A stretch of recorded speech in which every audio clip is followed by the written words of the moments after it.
everyone, and welcome to Cheese Happy Hour.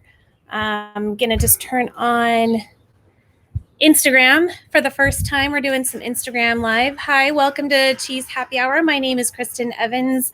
I am currently the only person who works for Cheese the People. I'm the founder, but I have a wonderful partner with Arrow Wine and Cheese who has provided you some great cheeses for the evening. I know that we have some large global events happening right now, or national events happening right now, but we really hope that you can come and join us this evening.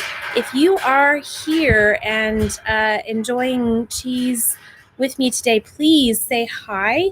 Just going to wait a couple minutes for everybody to join in on the fun, and we can get started with tonight's chat. Again, if you're here and you want to say hi, just go ahead and put in a little chat message. Would love to see who's here and enjoying cheese with me this evening. So it's all about goats tonight. All about them. For those of you out there who are a little hesitant to love goat cheese, this is definitely the one to watch because there's so much to love about goats. Yeah, they're weird. Yeah, they're precocious, but we love them. Great, perfect. We have people joining in. Hi, everyone. Cool. We've got a couple folks who have just joined in. How are you all tonight? I hope you're doing really well. Great, perfect. A couple more folks have joined. We've got, I'm obviously a new location. I'm actually at my own house today. I decided that it was such a pretty day that I wanted to be outside and displaying. I'm not going to be here for very much longer. I'm going to be moving in June, but I thought you should enjoy the beautiful backyard while I still have it. Because I'm going to be in an apartment so soon. Okay, great. We have some people. Yay, people. All right. So we're going to get started. Did anybody do like a fun and creative board today? I hope you did. If you did, please send me photos. I would love to post them up online on Instagram and Facebook for everybody to see all of your beautiness creations. I'm going to lift mine up so that you can see it. I did some really fun things. Let's see here. Can you see all of that? Yeah. We actually are going to do things a little bit differently in terms of the order. Normally, you would start with the fresh cheese in the bunch, but because the fresh cheese this time has truffles in it, we're going to put that second because it's got a very intense flavor. So we're actually going to go with Garocha first. Has anybody had Garocha before? Feel free to put in comments and things on your chat. Oh, by the way, make sure you have your beverage of choice. Tonight, I was working with the guys over at Arrow Wine today, and we came up with this guy as the wine for today.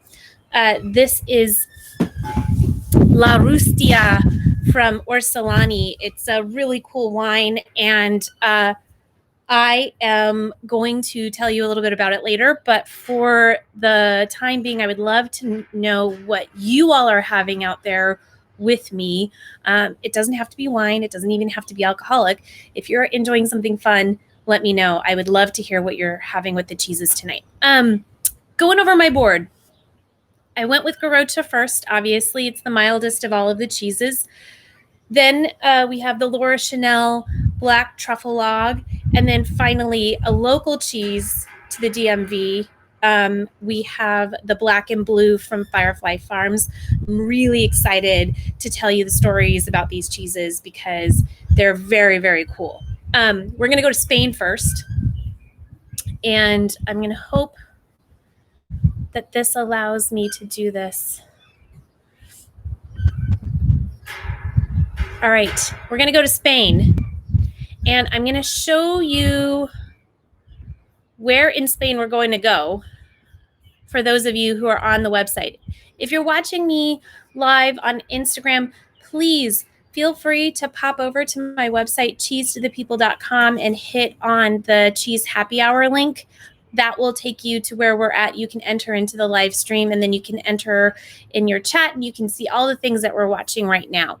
I'm going to show you Garrocha. Garrocha is actually a location in Spain, regionally, and then also there's a town. But you can see it's in Catalonia, and it's in the mountains. It's beautiful. It's got all of these gorgeous terraces, mountains. It's actually a volcano, a series of volcanoes in Garrocha, and it's a national park. Most of the Garrocha is a national park, as you can see. That's the most famous peak. And then we've got trails and everything. And then you go to the actual town of Garrocha, which we will go to in a second.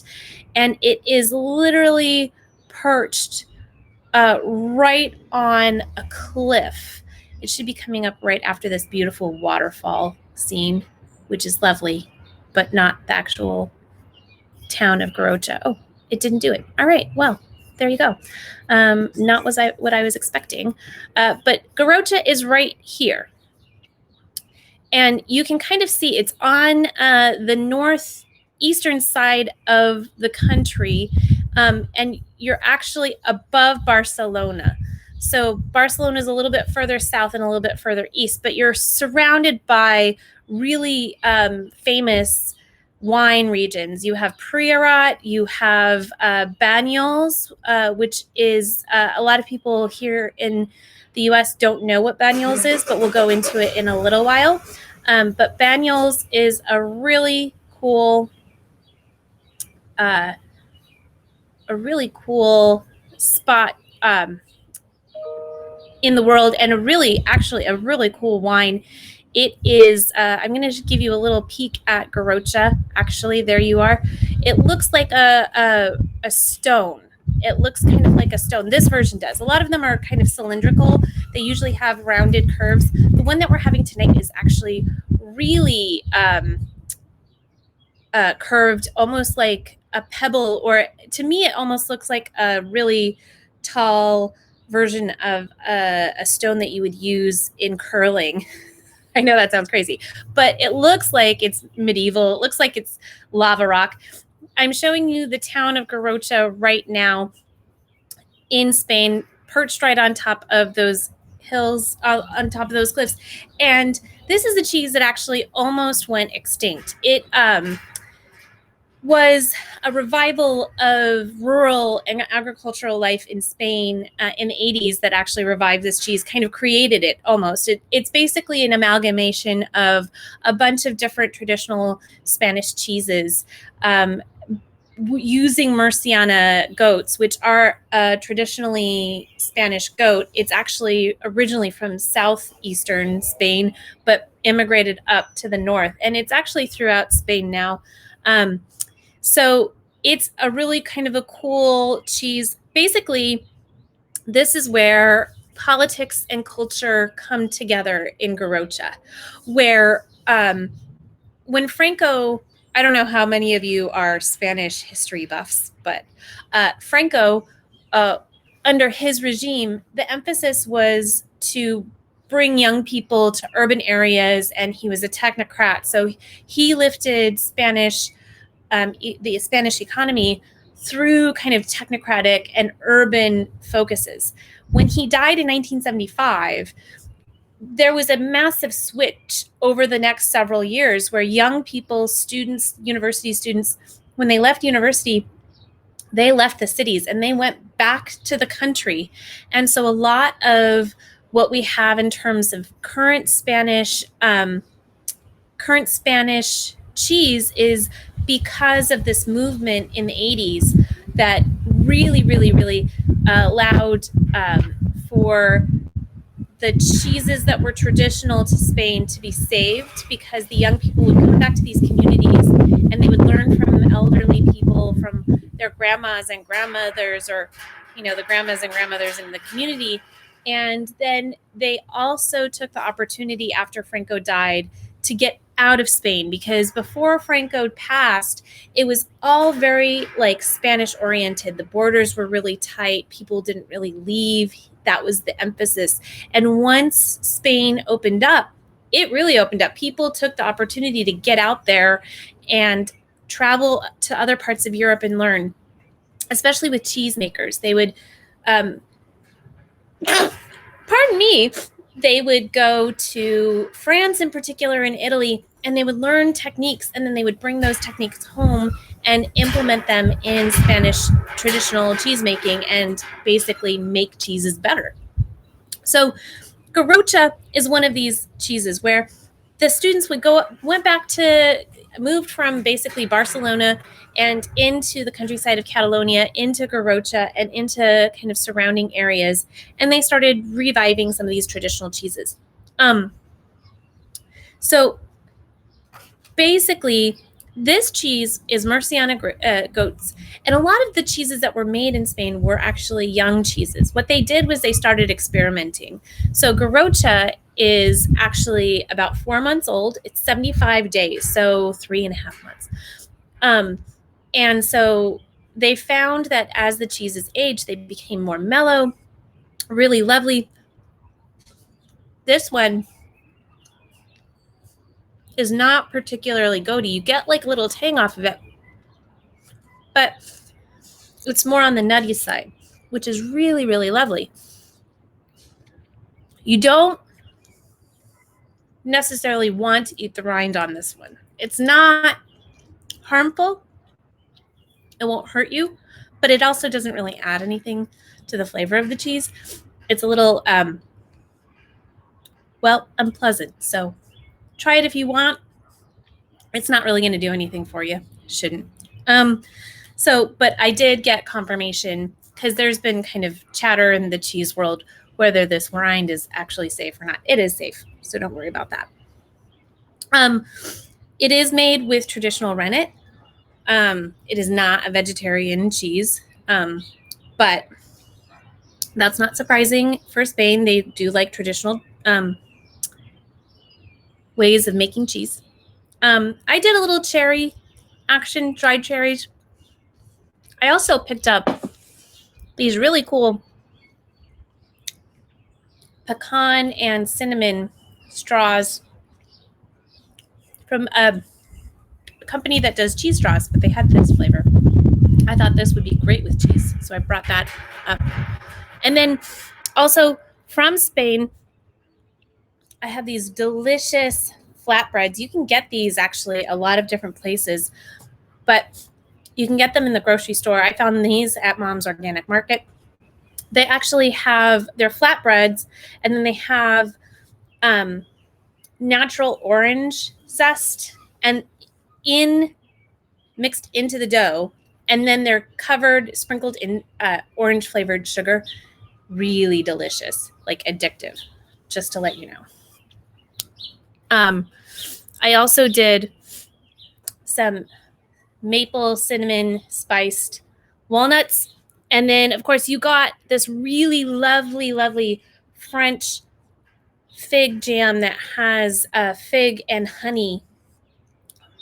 This is from a really wonderful French importer that I've worked with for a long time. And Arrowine has a ton of things from this French import company. Everything that they bring over is delightful. Not exactly the cheapest stuff on the planet, but totally worth it, every single thing. All right. So Sant Gui d'Abillo is the name of the producer, and Abillo is the actual name of the little town that they are in Tarragona. So Tarragona, I'm going to share my screen one more time so that you can see. Tarragona is actually a little south and a little east. Of Barcelona and of Garrocha itself. So it is actually really, really well known as a location for having these gorgeous Roman ruins, which is pretty awesome. They have a whole Roman amphitheater in the town. It's right on the sea, is the capital of Tarragona. And it is just a stunning, stunning place. Abillo is a little bit further inland, and it is a tiny little town. There's not much going on there except for this dairy. And it's family owned. The family is in their second generation of ownership. Joseph is the name of the owner right now. He took over the business actually at 23. And he's been doing it for over 20 years. So he's still pretty young, and he's been doing this whole thing for a long, long time. They specialize in goat cheeses. Garrocha is their most famous of them, and one of the only ones that they export to the U.S., but just a really, really lovely, lovely cheese. Are you all enjoying this one? Yes? Cool? Good. It looks like we have some folks who've told me what they're drinking tonight. Somebody's having a Viognier from Paso Robles. I love that. I hope it is Tablas Creek, but even if it's not, I'm sure it's delightful. And then somebody's having a red blend from Calistoga. A couple of other people are doing Sauvignon Blanc from Napa Valley. Great. Cool. I'm going to take a moment and talk about the wine that I'm having. It is La Rustia. So Herbaluce de Caluso is the name of the grape, and La Rustia is the name of the wine. And the reason that they name it is called the roasted. And it's because Herbaluce is a super, super rare grape. There's only maybe 3-4 producers of it. Orsolani is the one that we can get our hands on easily here. And it is, it actually was John Paul II's favorite wine, if anybody's interested in totally random knowledge about wine. But it is totally rare, and it's a grape that really loves to get like really, really roasted. And where it's made is up in the Piedmont, and it's on these really steep hillsides that get tons and tons of sunlight. And that's what this grape really, really loves. Unlike Grenache and some of these other grapes that are super, super like thin-skinned, and they'll get burned really easily, and they're a lot like me. They'll get totally toasted. Not a good sign. La Rustia loves that. They're like the beach people of the world who like love to get like roasty toasty. But it makes this really, really lovely, lovely wine. Nice, kind of serene acid. It's not like a super acidic wine. It's just really pretty. Lots of apples, lots of apple blossoms. It's a lovely, lovely wine. It actually is really good with food across the board. The reason I chose this wine is a lot to do with the next two cheeses. Garrocha is going to be great with the things like the Sauvignon Blanc that you're having at home, or that Viognier. It's very, easy to love with dry white wines. You could do maybe a less intense red wine as well. Like you could do Pinot Noir easily. You could do like a Chianti Classico very easily. I would say if you're going to go Spanish, then definitely think about doing something with a lot of age on it, like a really aged Tempranillo or an aged Priorat. Something that's had time to just kind of simmer down and really relax into itself and develop like softer tones. I wouldn't do anything that would be like blow your mind out intense, right? So the other two though need something very specific, because truffles are really an intense flavor and blue cheese is a really intense flavor. So you actually need a little bit more fruit. They really need sweet to be able to balance them out. Black truffles are really actually quite hard to pair wine with. You really want to go with like Rieslings, or if you want to go Italian, there's a really wonderful wine made up in the Alto Adige called Müller-Thurgau. I think Arrow has a couple of bottles left of the Elena Walch. If you get a chance to have any of her wines, actually, they're lovely, lovely. But if you can get your hands on a good producer of Müller-Thurgau and you're an aromatic wine fan, fantastic. A lot of people don't have never tried that grain, never heard of it, are kind of scared of it, kind of like goat cheese. Don't be scared of Müller-Thurgau. It's so fun. Okay. Next is that black truffle cheese. So Laura Chanel, you may have seen her cheese, the company's cheese, in the grocery stores. And this is where I might get into trouble with my fellow cheesemongers, but I'm going to go out on a limb here. And that is, even though it's a grocery store cheese, it is still really, really, really good. And Laura Chanel is vital to our history in America in terms of our culinary tastes, especially our current culinary tastes. And that is because of the story of Laura Chanel herself. So Laura Chanel was a young woman in the 1960s who basically left. She grew up in Sebastopol, and I am going to show you the beautiful town of Sebastopol. I'm actually going to show you a little peek of the black truffle log. There you go. And then we're going to go right into Sebastopol. There we go. Beautiful Sonoma County, California. Sebastopol is a little tiny town. She grew up there, and Sebastopol is one of those spots in Northern California that has a strong agricultural base. And she grew up having neighbors with goats and things like that. So she was very used to having animals around her. She left Sebastopol in the 60s and in the late 60s, and she traveled and went to university. She went to Europe. She traveled around Europe. She did that for about 10 years, and then she moved back to Sonoma in the late 70s.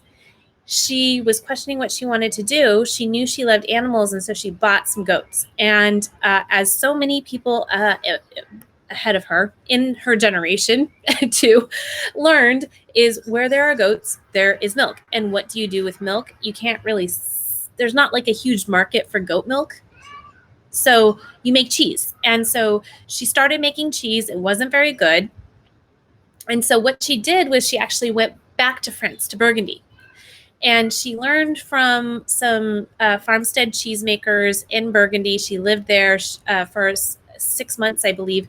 And then she came back to California, and she started making fresh cheese again using her small herd.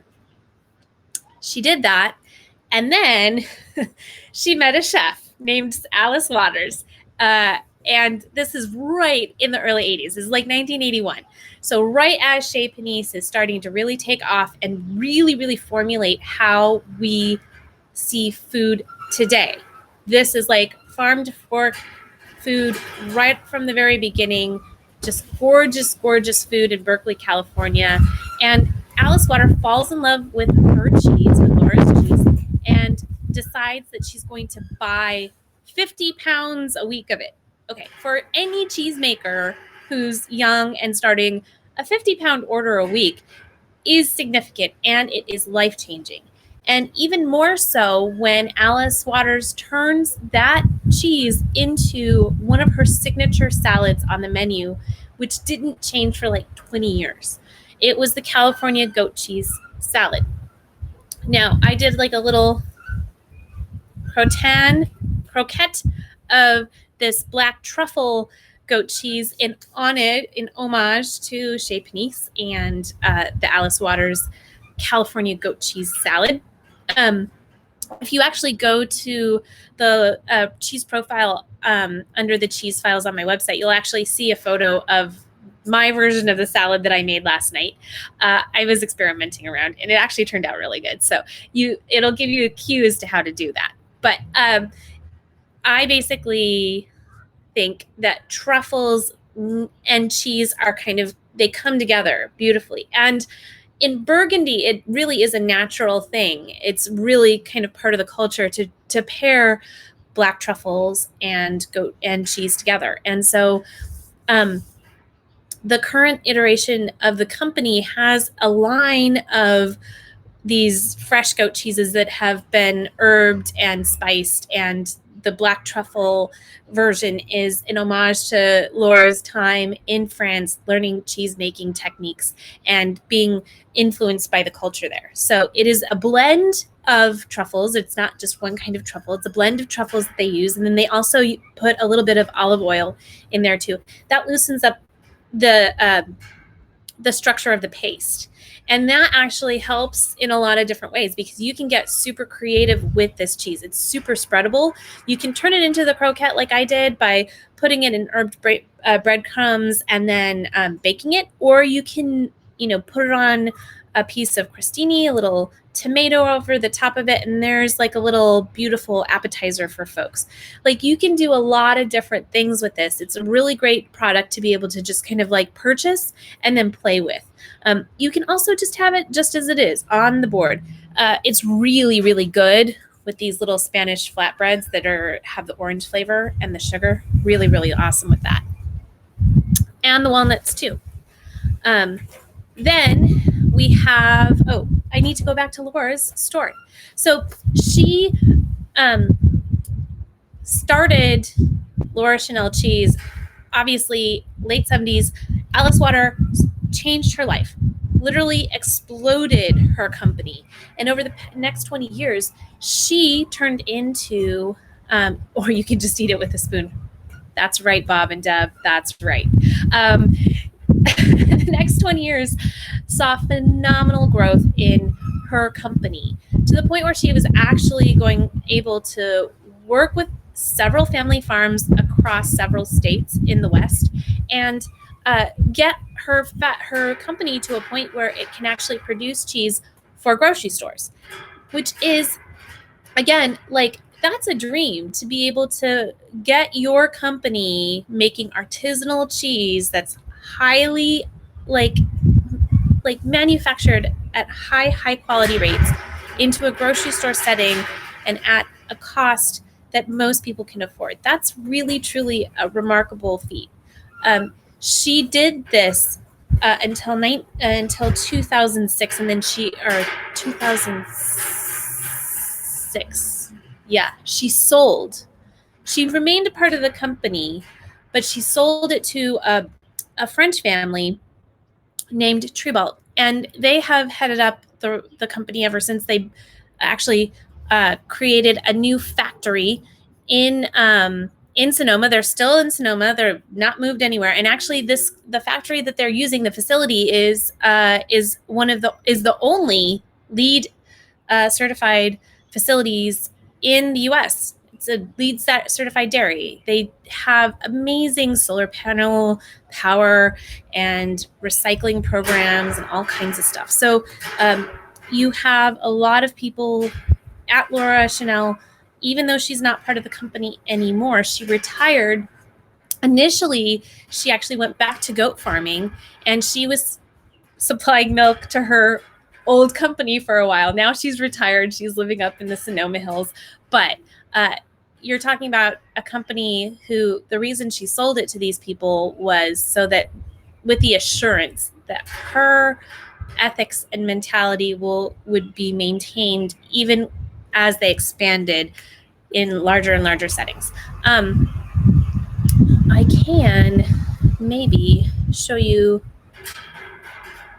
Well, do you guys want to see the video? There's like a little video that the dairy has, but if you don't want to see it, I won't show it. We can move on because we have more to cover in the next little while. All right. We're going to go blue. By the way, does anybody have questions about pairing truffles with anything? Any comments about the truffle goat cheese? Because it really is lovely. It's really hard with truffles to get exactly the right amount of truffle in something. It's a flavor that can easily overtake other flavors, especially the delicate flavors that are in goat cheese. So it's a great, nicely balanced goat cheese. Okay, we have people who are pro video, so we're going to go for it. All right, video on. All right, so I'm going to turn on our founder, Laura Chanel, established her business in 1979, where she blazed the trail in goat cheese making and making business out of it in the United States. She wanted to open her mind and get some more skills compared to what she was doing at this time. So after a few round trips to France, she got more skills and launched her own business here. And obviously, what she learned in France, she brought it here and it worked. We kept all the things established by Laura Chanel. She had a very strong relationship with her farmers.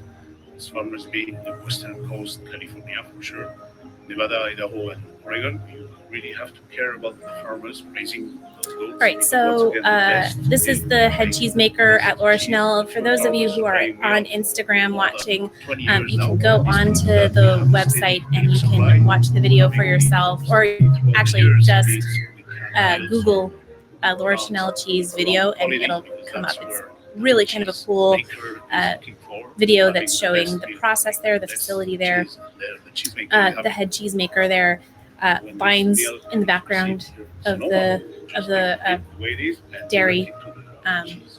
So that's the big difference with industrial cheese making, where you take the milk and you put it apart, you take the protein outside, but from on the other side. None of this happens here. Natural milk coming in Sonoma, the Rochelle, natural cheese at the end. But our goal is to share this feeling or happiness. We are happy to make artisan cheese here, to share this freshness, natural, sustainable, because we are working on sustainability. Rochelle was awarded as a LEED gold status for energy efficiency, being the first creamery and still being the first creamery. And he's talking about the LEED certification, and they actually won an award for being environmentally sound dairy, which is very, very cool. Everything related to recycling water, waste management program around this big award. For example, all the water here is recycled. We have solar panels to supply our own electricity. We have waste management program. I think we're good. Also, because I don't want to leave everybody in the lurch who are watching not via my link. So, anyways, so we've got okay. People are loving the cheese, the Laura Chanel truffle cheese with the fig spread, as they should, because honey and figs and truffles are delightful together. They're really, really kind of a beautiful, beautiful pairing. Great. So, Laura Chanel cheese, if you see it in the grocery store, go for it. Buy it. It's great. All right, moving on. Oh, one more thing. They work with 11 family farms across, like I said, across several states. Those states are currently California, Oregon, Nevada, and Idaho. I had the wrong states earlier, so I wanted to make sure I had them correct today. All right, we're moving on to Black and Blue. Black and Blue is a phenomenal cheese. It's Firefly Farms. Firefly Farms is probably the most predominant, one of the most predominant dairies, cheesemakers, I should say, in the Mid-Atlantic. So Mike and Pablo are the owners. They actually were DCites. They were DC residents. Pablo was a chef. Mike worked in the corporate world. They were working like mad. They're life partners. And Pablo actually worked for Jose Andres. They still name him as close personal friends. I had an opportunity last year to have a really great conversation with Mike and Pablo. I would love to get back to the concept that I was developing when I spoke to them, which is doing a podcast. And I'm going to try and figure out how to embed that conversation that we had into the cheese file for Black and Blue. If I can figure out how to do that, I will do it so that you can listen to it yourself. But Mike is actually on the board for the American Cheese Society this year, which is awesome for the Mid-Atlantic to get on the map. They do a wide range of mostly goat's cheese, but they've actually started incorporating cow's milk cheeses into the portfolio.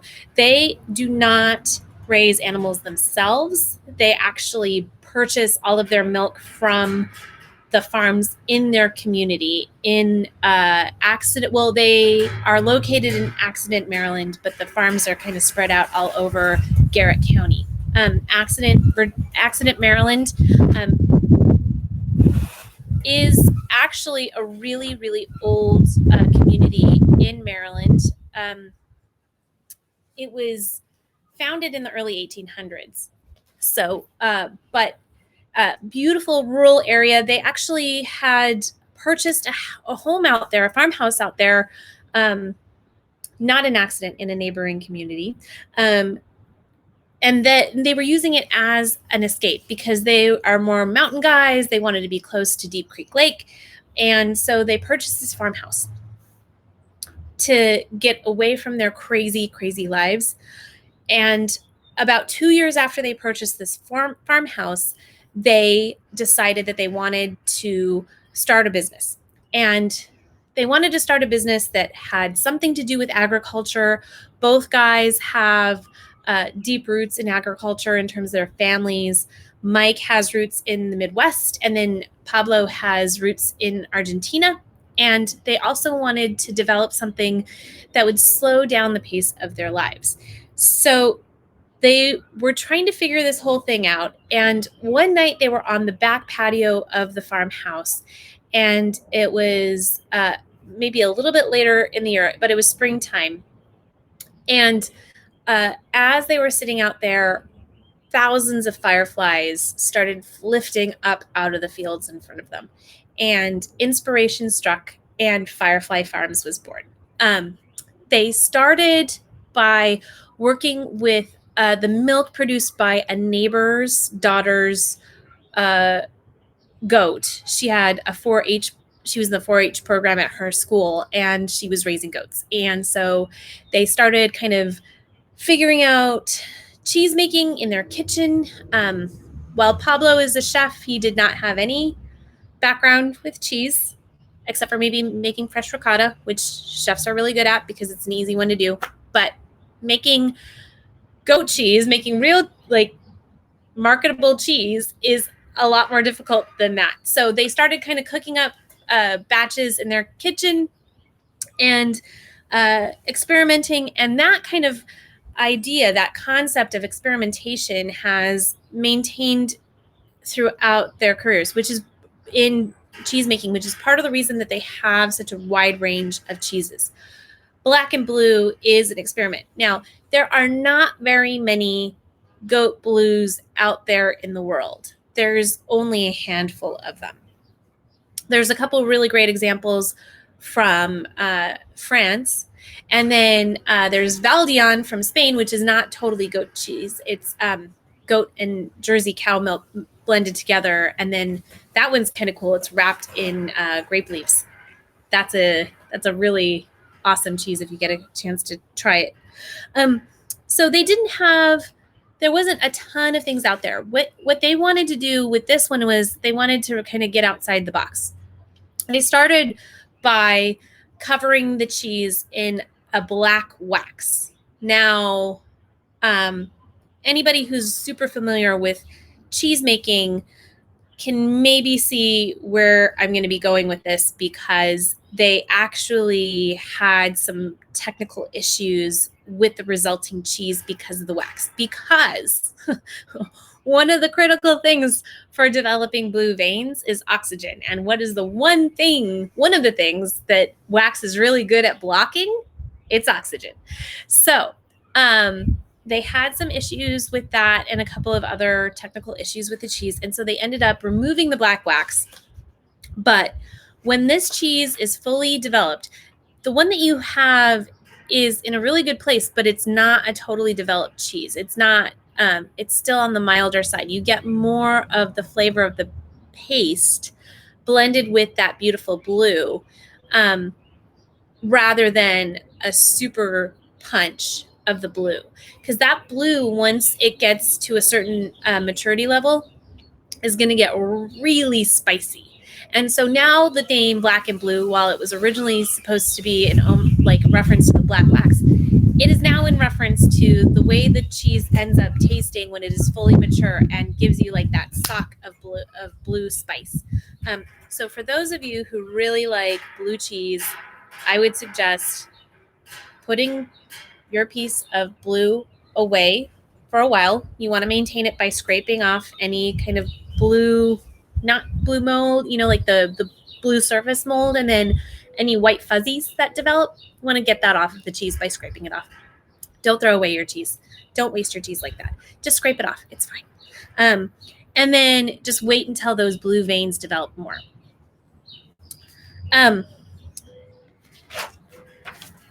So this cheese is totally delightful. It's got that beautiful kind of lemony flavor to it. And then the blue is actually at this point is still pretty soft. It's like super soft, really pretty, has more of like the tangy quality to it rather than a big spice to it. They started, going back to the story of Firefly, they started with soft cheeses. So they started with fresh cheeses, and then they started doing softer cheeses. You see a lot of the merry-go-round around town. You can even find the merry-go-round in Safeways. And then they have expanded out from there. They do a spruce-wrapped cheese now that's great. They do some washed-rind cheeses that are fabulous. And then blue. So they're continuing to increase their line of cheeses as they increase their knowledge of cheese. And they're very, very calculated about it. They really love the experimentation. They love kind of the mad scientist element of cheese making, which is very, very cool because it means that they're constantly innovating. And they're also business people. So they're looking at what is translating well to the public. And they're not afraid to say, oops, we've messed up. And Black and Blue is an exact, example of that. They started out with one vision, with it being covered in this black wax. And then they realized they messed up. They said, oops, we're sorry. We're going to just go in a different direction. We want to keep the core idea of the cheese in place, but obviously we're not going to do something that doesn't work. And I love that about these guys because they really do. That is something that everybody in the cheese business needs, is to be able to have that clarity of being able to say, hey, this isn't working. We don't have to stop doing this. We just have to tweak it a little bit. So I love this cheese for that reason. And I really do hope that at some point we get Mike and Pablo on to talk about their dairy, their cheese making facility. Oh, also, really cool thing is that they also have a really great program for environmental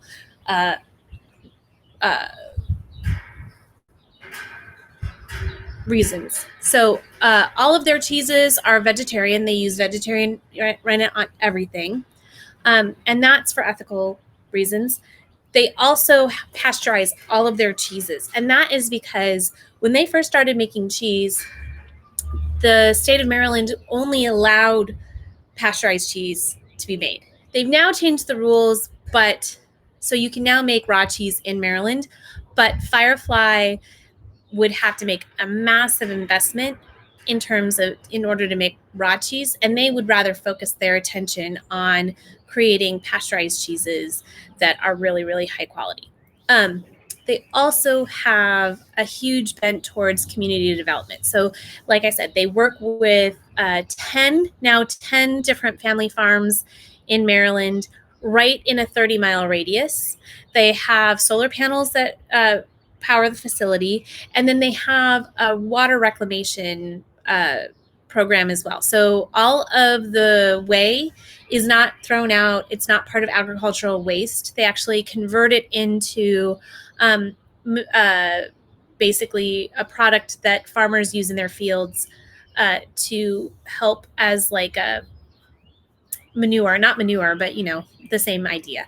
So they are high-minded but still businessmen, but still passionate. It's a really great company, and I really enjoy being able to introduce you to this cheese.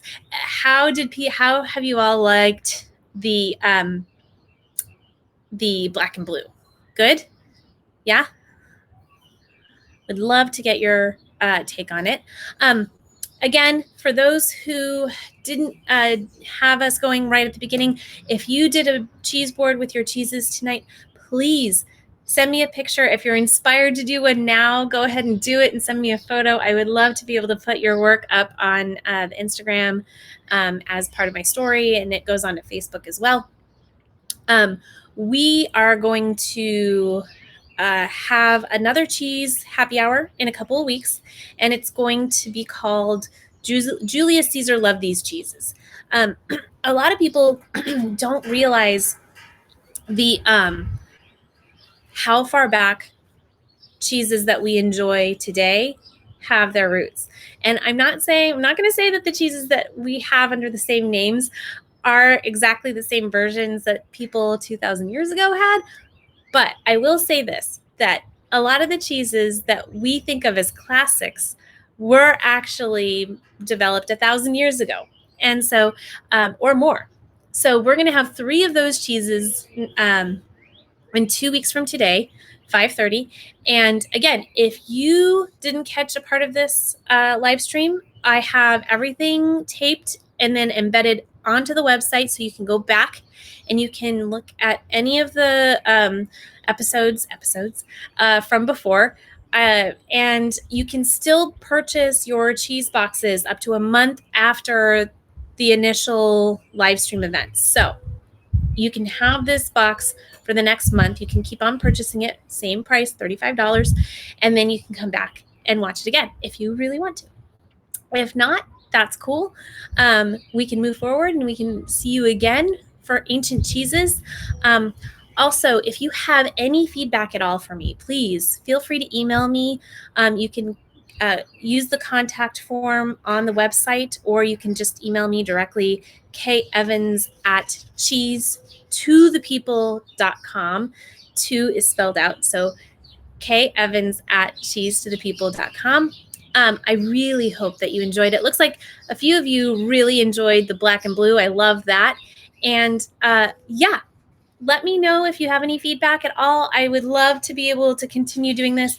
The aim is, just to let you all know, to start doing more outdoor kind of things. So if you all want to maybe do a picnic with me there, doing the live stream with you there, please let me know. I would love to be able to explore that concept, because I think we could actually figure out a couple of cool spots in DC and get all of us out into the gloriousness of the weather before it gets really, really bad, and enjoy cheese outdoors just like I did today.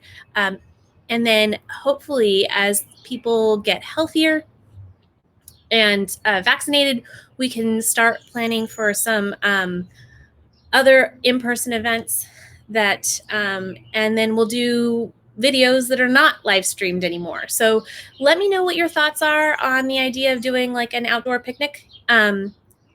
Or if you like the current way things are going, let me know that too. Would love to get your feedback.